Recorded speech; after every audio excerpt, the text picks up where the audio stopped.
I want to share a guide that explains 10 steps to avoid as a new traveler. It's important because this was going to help you stay intentional instead of reactive.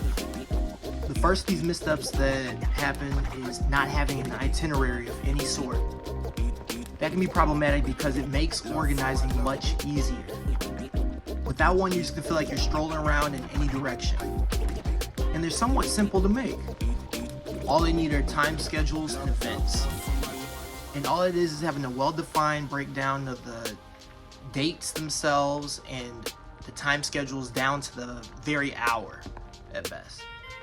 The only other thing to keep in mind is to keep the event names handy too.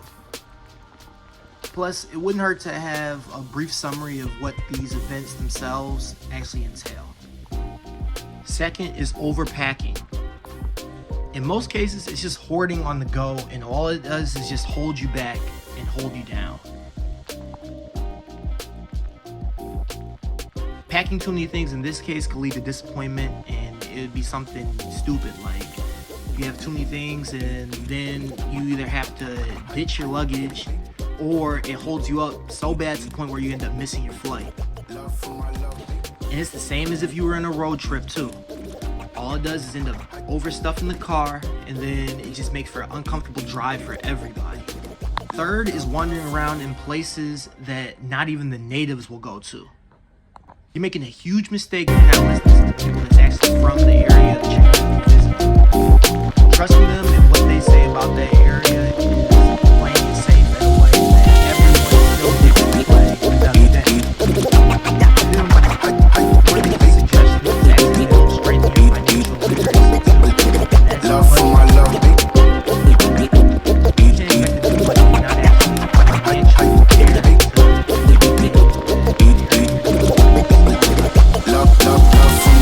I got humbled in that area sometimes, but it started getting better a little bit after high school when I started doing more trips and things on my own.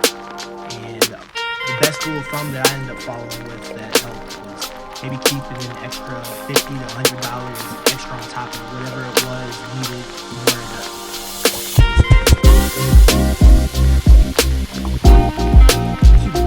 for whatever it is you need in order to have fun. Next is securing a place to stay. Handling the booking of your accommodations is yet another important part of the travel. When you finally get to where you're traveling somewhere that's far away from home, it's absolutely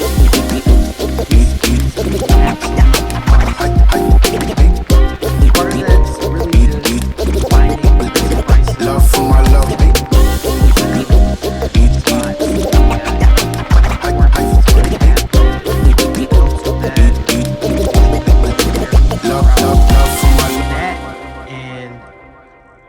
Finding customer reviews that either support or debunk your belief in wherever you're choosing to stay at.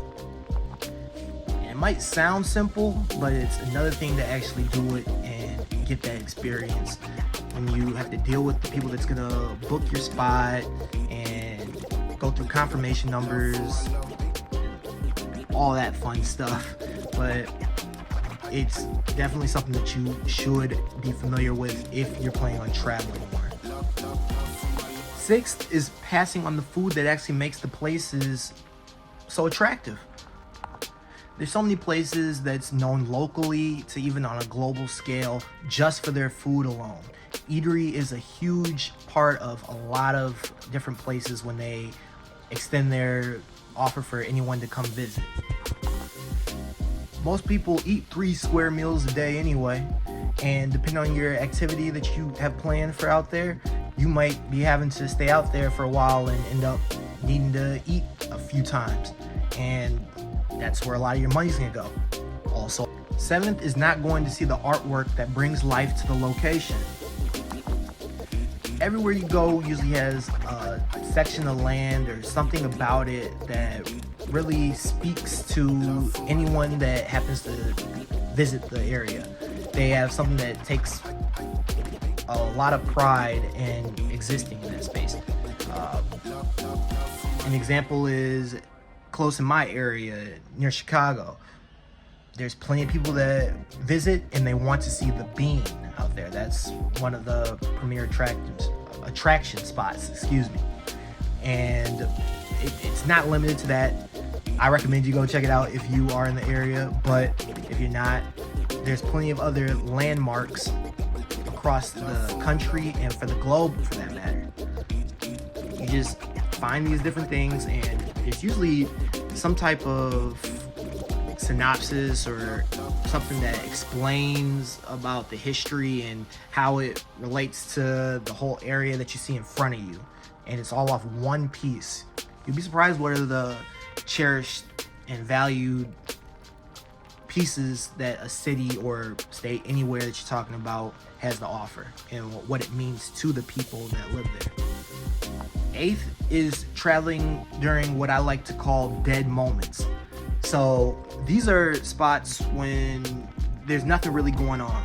It might be a nice area and you hear a lot about it, but you're just out there at a pretty bad time. There's nothing from a theater, festival, concert, anything going on that they would usually be telling people, hey, we have this going on, check us out. And you're out there at a time when it's just not fun.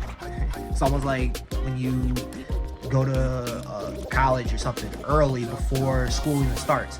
You don't even have anything open then. Or just showing up super early to something that you're the only person there enjoying what's going on. And that can be a very common mistake.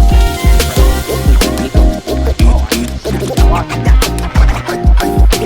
I wanted to check this thing out, but just ended up love for my love.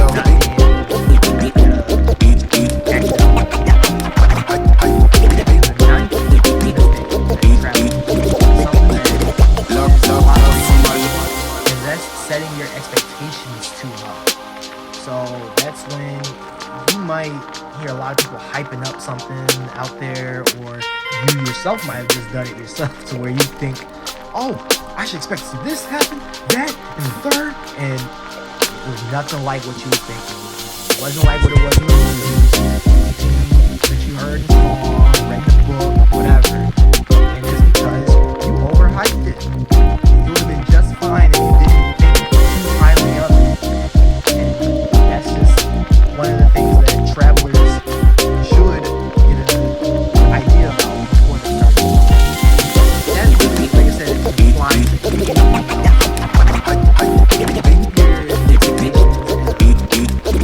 Balance. Love for my love. Not too high or too low on what you want.